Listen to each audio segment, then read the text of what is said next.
In Illinois, after visiting the village of the Vandalia Vandals, I continue east following the 40 fixed for Effingham. But before crossing the county line, frustratingly far from Effingham, I proclaim a particularly putrid parent as an effing moron and get to spend a week with the faded clusterfuck Fayette County cops. It was a much needed rest, and I met Ryan number 2, or rather Ryan 77. He was the leader of the block, whether wanting it or not, and though the week went wasted and wearisome, and I've not a lot to say, we did divide a damning discussion the deep definitive day.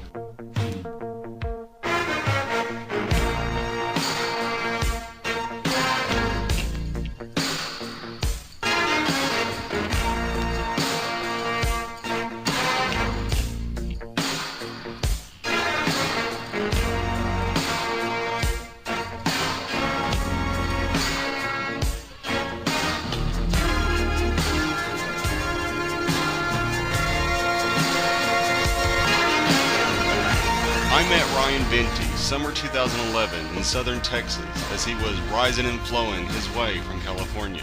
At some small station along the interstate, exiting with a large coffee, I found this fascinating philanthropist furnishing flyers to promote his musical message. We shared a short interjection involving music, magic, mystics, and myths, but were each destined in different directions. The fusion was fleeting, but the contact was kept. The reunion was in 2012. A year older than myself, Ryan was born in 1977, and he explained to me that throughout the years the number 77 would constantly catch his attention.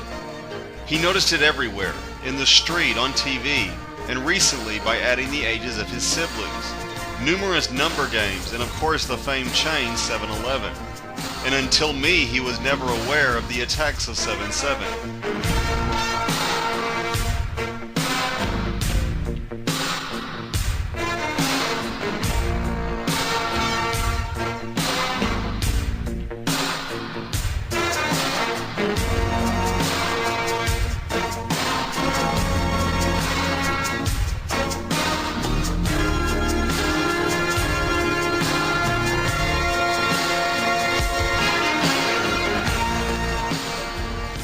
We recorded a rendition of Quetzal's Comin', the rockin' reunion was written off, and I returned to the road. A wicked walk through the dusty desert.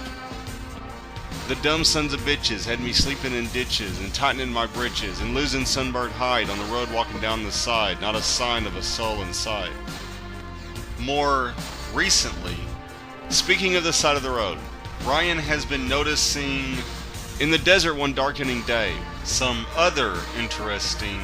Without water while wasting away, I did pray. Synchronizations. Give me a ride right now, and I will try to be nice.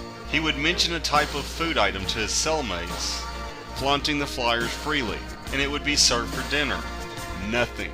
Bring up a movie. Okay, give me a ride right now, and it would be presented on TV that very night. And I will be gruesome and greedy. There are various theories trying to explain what this is. Guarding my gift for a dainty donation. Some say that reality is a creation of the mind. Nothing. And that the pizza was actually served fine, because Ryan thought of it. Give me a ride now. However, and I will change nothing. If the Italian treat, I will just do what I want, was already on the menu that morning, when I want, then it would have been served that evening, and in something short of a second, whatever food the cellmates were discussing. My lift to the Salt Lake landed.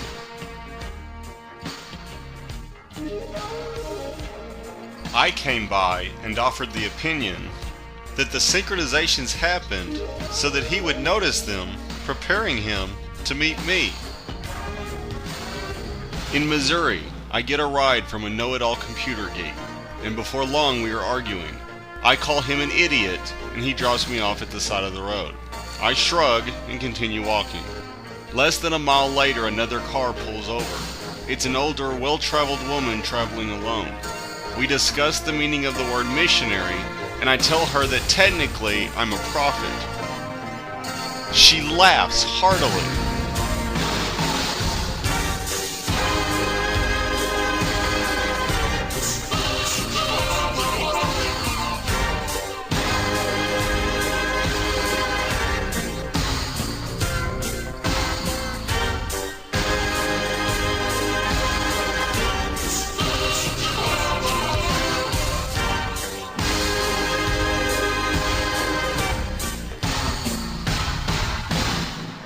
little taken back, but remained genial.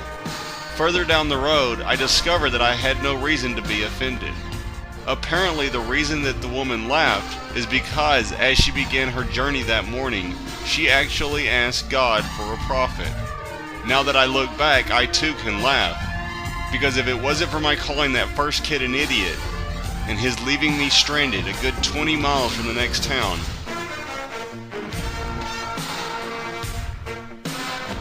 then that nice lady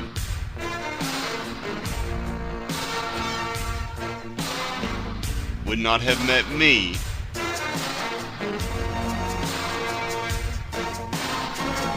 her gift from God.